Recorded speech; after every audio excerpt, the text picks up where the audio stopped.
equilibrando pureza e prudência. Jesus ele faz uma conexão entre a pureza da pomba e a esperteza da serpente, a astúcia da serpente. Já falei isso aqui anteriormente, né? Se a gente considerar só a questão da astúcia da serpente, da esperteza da serpente, se a gente considerar só esse aspecto, porque a serpente é demais, a serpente ela não se deixa enganar, para um predador capturar, né? A serpente ele tem que ser muito mais astuto, ele tem que usar outras estratégias. Se a gente só considerar, volta aí para o texto, seria impossível andarmos de forma digna e correta diante de Deus. Por quê? Pois em algum momento usaríamos artifícios errados e pecaminosos para escapar dos perigos. Da mesma forma também não poderíamos ser somente puros como as pombas, pois seríamos presas fáceis diante dos nossos predadores. Resumindo, se eu só sou prudente como a serpente, se eu sou espertão, se eu só pego esse aspecto, não tem como andar íntegro, santo, reto de Deus. Por quê? Porque se eu pego esse aspecto da serpente e eu coloco ele na minha vida como uma base, como um pilar da minha vida, eu sou a serpente. Eu vou agir como a serpente. Tem que ser prudente, tem que ser esperto, o mundo é dos espertos e aquela coisa toda. Em algum momento, pode ter certeza, em algum momento você vai usar ferramentas, você vai usar estratégias que vão totalmente contrárias à palavra de Deus, aos princípios inegociáveis. Porque se você é o espertão, significa que você não pode perder. É ou não é? Você vai perder. Eu não posso perder. Porque todo mundo, o Juninho até falou essa questão, quer ter vantagem demais. Quer ser esperto demais. Você já notou que toda pessoa assim, ela não quer perder nada.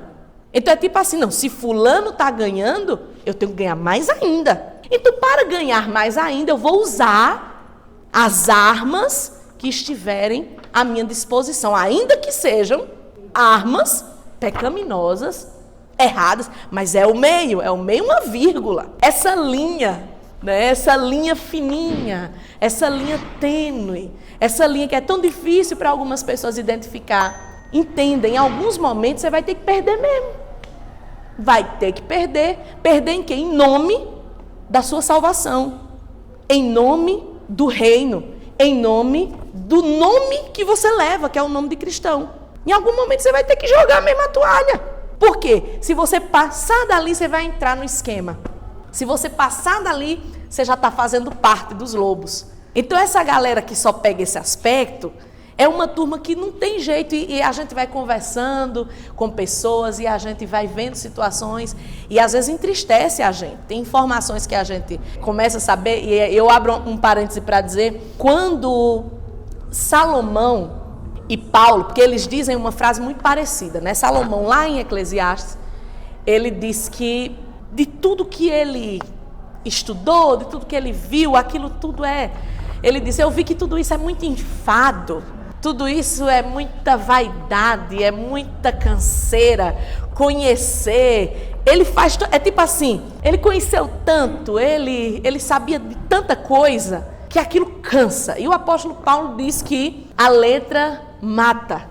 Ele diz, a letra mata. Então, tanto Paulo quanto Salomão, e é interessante, duas pessoas em épocas diferentes, mas duas pessoas que eram muito parecidas na questão do conhecimento. Paulo era uma pessoa cheia de conhecimento humano, espiritual. Paulo era um intelectual. Paulo, se vivesse hoje, seria um intelectual, seria um mestre, um grande mestre.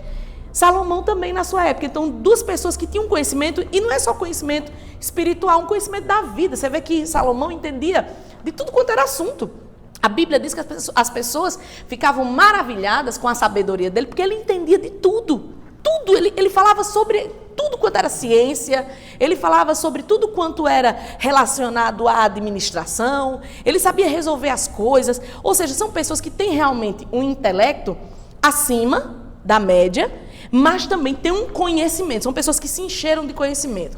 Eu acho interessante que tanto Paulo quanto Salomão colocaram essa questão que o muito estudar é enfado da carne, né? Que conhecer demais é canseira. Quando eu lia isso, e eu era mais jovem como vocês, porque tem coisa que a gente lê, e eu acho que vocês passam por isso. A gente lê na Bíblia algumas coisas e a gente não consegue trazer para a nossa realidade, sim ou não? Sim. E eu, quando eu tinha 15 anos e eu li a Bíblia, ela se apresentava para mim de um jeito. Aos 20 ela se apresentava de outro, aos 25, aos 30, aos 35, aos 40. Cada fase da minha vida, a Bíblia se apresenta para mim de um jeito diferente, porque a mente da gente vai mudando, a gente vai amadurecendo, a gente vai aprendendo coisas e aí as coisas começam a fazer sentido. Tem coisa que você vai ler hoje, você vai entender, Deus vai falar com você, mas tem coisa que só vai fazer sentido daqui 10 anos. É interessante isso. E essa é uma parte que quando eu era jovem eu não entendi como. Estudar, talvez eu associasse a questão, quem estuda, quem faz faculdade, quem está na escola, é canseira estudar? A gente leva para esse aspecto, não é verdade? Eu levava para esse aspecto. Estudar é cansaço mesmo, e tem que fazer prova, e tem que ler livro, mas não é esse aspecto que Paulo e Salomão estão falando. Eles estão falando no sentido de conhecer as coisas. Quando você conhece muito, cansa. Porque tem hora que a ignorância é uma bênção. Pastora, mas a Bíblia diz que a ignorância é trevas, o conhecimento é que liberta. Entenda o que eu estou dizendo. Tem coisa que é melhor você não saber. Você já passou, eu já passei por isso muitas vezes.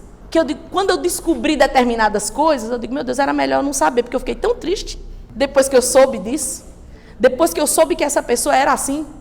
Porque eu tinha uma imagem dessa pessoa assim. Então é melhor... Está entendendo? A ignorância, certas horas, ela protege você. É disso que Paulo e Salomão estão falando. Que quanto mais você conhece, mais é difícil você viver no mundo de trevas, no mundo de ignorância. Dr. Mike sempre fala isso e eu estou começando a entender. Não entendi tudo, porque eu estou longe da experiência dele, estou longe da idade dele. Mas eu começo a entender quando ele diz assim, é horrível você ter que viver num mundo e rodeado de pessoas estúpidas, rodeado de pessoas que fazem tudo que é contrário àquilo que você ensina.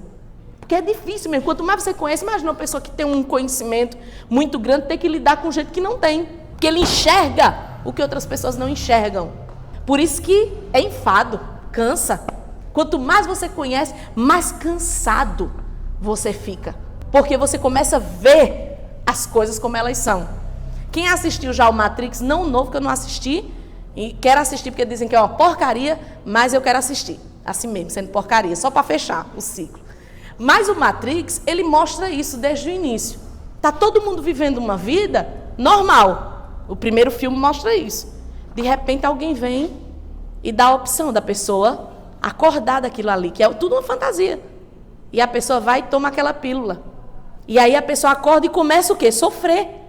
Porque ela começa a ver a realidade. É isso que acontece com a gente quando a gente aceita Jesus. A gente começa a ver a miséria do mundo. A gente começa a ver a realidade, porque os nossos olhos, eles se abrem. E a gente começa a enxergar aquilo que a gente não enxergava antes. A gente começa a conhecer aquilo que a gente não conhecia. E isso traz dor, sim. Porque você começa a ver essas coisas, você começa a ver aquilo que você não via antes. Vai trazer dor, sim. Então é por isso que, nesse aspecto, conhecer, você saber demais, você conhecer demais, é um enfado. Você diz, meu Deus, está cansando minha beleza. Quanto mais você conhece sobre pessoas, tem coisas que você diz, é melhor não conhecer. Você já notou que pessoas que não são tão intelectuais, pessoas que não têm estudo, pessoas que têm uma vida simples, elas são mais felizes. Já notou isso? Para e pensa. Lembra de uma pessoa bem simples perto de você. Seja na família, seja na igreja. Pensa numa pessoa que não tem ambição na vida. Olhe se ela não é mais feliz do que você. Por quê? Porque você conhece, você sabe a verdade, você sabe o caminho, você olha para as coisas, você consegue discernir se aqui é certo, é errado. Aí você sofre, porque você começa a ver as injustiças do mundo. Você vê gente que não merece tendo as coisas. Aí você começa a sofrer. Por causa de quê? Do conhecimento. Agora o outro não consegue, aí ele é feliz. Então, neste ponto, esse tipo de ignorância é boa. Entendeu? Por isso que canseira, Paulo diz. É uma canseira. A letra mata, meu filho. Mata. Quanto mais você conhece, Mas você vai morrendo. Por quê? Nesse aspecto. Não é que é ruim, entendam. Eu espero que vocês estejam entendendo o que eu estou querendo dizer. Não estou aqui exaltando a ignorância. Eu estou dizendo que quando você conhece acerca de pessoas, quando você conhece a fundo situações, quando você sabe como funciona, apesar de que, às vezes também é libertador. Às vezes também é libertador. Eu trago sempre por esse ângulo. Eu hoje sou uma pessoa muito mais feliz do que há 10 anos atrás. Porque há 10 anos eu tinha muitas ilusões acerca de pessoas, lugares, sonhos, objetivos. Hoje que eu tenho algumas, por isso que no mundo dos negócios diz que informação é poder. Hoje eu me sinto muito poderosa porque eu tenho muitas informações que há 10 anos eu não tinha e hoje eu consigo ver as coisas e dizer, caramba, a minha vida é muito melhor do que a dessa pessoa que posa como se a vida dela fosse perfeita. Porque hoje eu tenho informações privilegiadas. É igual você. Você tem que pegar por esse lado. Esse lado que é importante. Não, peraí, eu tenho informações. Hoje eu consigo ver. Hoje eu consigo entender. Então, por esse aspecto, o conhecimento é um poder. Agora, ele passa a ser um peso quando você quer tentar resolver o mundo, mudar o mundo, que esse é o nosso problema. A gente quer mudar o mundo. A gente quer revolucionar. E a gente tem que entender que a gente não vai conseguir fazer isso. A gente vai conseguir mudar o nosso mundo e o mundo que Deus colocou ao nosso redor, de acordo com o nosso propósito, aí a gente vai mudar. Porque se aquilo que Deus nos capacitou para fazer, quando a gente fizer, a gente vai mudar. O nosso mundo, a gente vai influenciar, beleza, tudo isso, ok. Mas o todo, esquece. Você não vai fazer a pessoa ruim ficar boa. Você não vai fazer as pessoas que são espertonas serem boazinhas. Se o Espírito Santo, olha, uma coisa que mudou a minha vida. Porque eu era a que queria que todo mundo... Não, essa pessoa tem que mudar. Essa pessoa tem... Aí uma vez o Espírito Santo falou para mim assim, olha, lê aí o que está escrito. Ele, o Espírito Santo, o Consolador, ele virá e ele convencerá o mundo. De quê? Do pecado, da justiça e do juízo. Aí Jesus disse, ninguém vem ao Pai, senão por mim, e ninguém vem se o Espírito Santo não trouxer. Como é que eu quero ser melhor que o Espírito Santo? Analise comigo, se o Espírito Santo não consegue, entre aspas, convencer ou transformar alguém, sou eu que vou transformar. Se o Espírito Santo não age na vida da pessoa, sou eu que vou agir? Porque às vezes a gente fica nessa, né? Forçando a barra para os outros. Poxa, espera aí, se o Espírito Santo não mudar, não sou eu, meu filho. Porque se o Espírito Santo, que tem todo o poder para, ele não faz, por quê? Porque ele sabe. Ele sabe por que não faz. É porque ele não pode? Não, não é porque não pode. Então eu tenho que ter esse discernimento aí, que é libertador, é mais uma coisa que nos liberta. Então volta aí para o texto. Se a gente for usar só esses aspectos aí da serpente, em algum momento a gente vai ser o astuto, a gente vai querer escapar dos perigos usando ferramentas diversas. Preciso me dar bem aqui. Eu preciso resolver esse problema, então eu vou usar isso aqui. Ah, eu estou precisando de dinheiro, então eu vou dar a nota fria. Ah, eu estou precisando de fazer esse negócio, então eu vou fazer qualquer negociação. Aí Jesus disse, não, vamos equilibrar. Pegue a prudência para você escapar. Interessante que é no aspecto de fugir. É no aspecto de proteção e não de ataque. A prudência não é para atacar. A prudência é para se proteger dos ataques. Tem gente que pega o ataque. Eu vou pegar e vou ser prudente para atacar. Não é isso que Jesus está dizendo. Ele está dizendo é para se proteger. Aí, seguindo o texto. Da mesma forma também, não poderíamos ser somente puros como as pombas, pois seríamos presas fáceis dos nossos predadores. É por essa razão que Jesus nos ensina o poder do equilíbrio. É a combinação da pureza, ou seja, a santidade, com a prudência, que nos fará ter uma vida verdadeiramente vitoriosa. Entenda, é esse equilíbrio que vai te fazer vencer. É esse equilíbrio, eu vou ser prudente, eu vou analisar onde eu estou entrando, como a Ivonete falou, eu vou analisar as propostas, eu vou ter cuidado com aquilo que me oferecem. Porque nem tudo aquilo que é maravilhoso aos meus olhos vai ser de fato legal, importante. Eu vou ter essa prudência, saber onde eu estou pisando. saber onde eu estou entrando, saber com quem eu estou falando, saber qual a decisão que eu estou tomando. É nesse aspecto que Jesus está dizendo, mas ao mesmo tempo, eu não vou perder a minha pureza, eu não vou perder a minha sensibilidade, eu não vou perder a essência de Deus que está em mim, eu não vou perder isso. Então esse equilíbrio aí que Jesus está dizendo, olha, não é para ser também o bobalhão, que acredita em tudo, que todo mundo é bom, porque tem gente que é assim, todo mundo é bom, eu quero ajudar todo mundo. Chega uma pessoa, você está com dinheiro para pagar uma conta, você trabalhou o mês inteiro e você tem uma conta para pagar. Aí chega alguém desesperado e diz, eu preciso do dinheiro. Você pega, fica devendo e aí você dá o dinheiro para a pessoa porque você é o bom. Não, você está sendo bobo. Você está sendo imprudente. Porque quando Jesus fala, toda vez que você vai ver a Bíblia falando sobre questão de empréstimos, Jesus até diz, ó, quem pedir emprestado, dê, não é para nem emprestar, para ajudar, dê. Só que eu não vou dar daquilo que não é meu, o dinheiro de aluguel não é meu, o dinheiro que eu tenho para pagar uma dívida não é meu, porque ele está comprometido, eu tenho que dar do que é meu. Dízimo não é meu, oferta não é meu. Tem gente que confunde essas coisas. Eu digo, gente, porque ao longo de 23 anos, aqui na igreja, nós já tivemos que lidar com pessoas que não entendiam isso. Aqui na igreja já teve gente que pegou o dinheiro do aluguel e deu para outra pessoa, emprestou e nunca mais recebeu. E ficou devendo aluguel. Está ali com dinheirinho, com um clipezinho, água e luz. Aí chega alguém e a pessoa vai e tira, e aí a água é cortada, a luz é cortada. Mas eu fiz o bem. Não, você foi bobo. Você foi imprudente, você foi tolo. Você tem que entender uma coisa, vamos procurar ajudar? Vamos. De que maneira? Assim, assim, assim.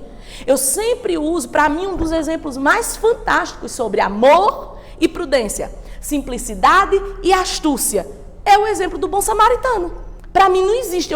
Se a gente pudesse resumir como deve ser a nossa vida no tocante a tratar as pessoas, aquele homem ali é um exemplo. Mas vocês sabem a história, que existe uma rixa com os samaritanos. Mas o cara vem e o cara dá uma aula para o levita, para o sacerdote, para todo mundo. Está caído, apanhou, não sei quem é essa pessoa. Como é que eu vou deixar para lá? Não, eu vou ajudar. Como? De maneira prudente. Vou levar para minha casa? Vou levar para o meu da minha família? Não. Eu vou botar ele num hotel. Eu vou botar ele numa hospedaria. Eu vou ajudar, mas eu vou ajudar com prudência. Eu sempre falo isso, porque para mim isso é o maior exemplo. Aquele homem não prejudicou sua vida ajudando. Porque tem gente que é o coraçãozão, desse tamanho. Bota dentro de casa. E vai, chega. Não, calma. Calma, ó, para, pensa. Aprenda com o bom samaritano. Ele ajudou, ele alimentou, ele cuidou, mas ele protegeu sua vida e a vida de sua família. Trazendo para a questão que eu falei aqui do dinheiro, ele não pegou o dinheiro do aluguel, ele não pegou o dinheiro da água e da luz, ele não pegou um dinheiro que era para a alimentação da sua família. O meu avô, pai do meu pai, uma das causas da revolta dos meus tios com o meu avô, é porque o meu avô, ele só era simples como as pombas, no tocante ao reino, no tocante ao evangelho. Meu avô foi um homem muito rico.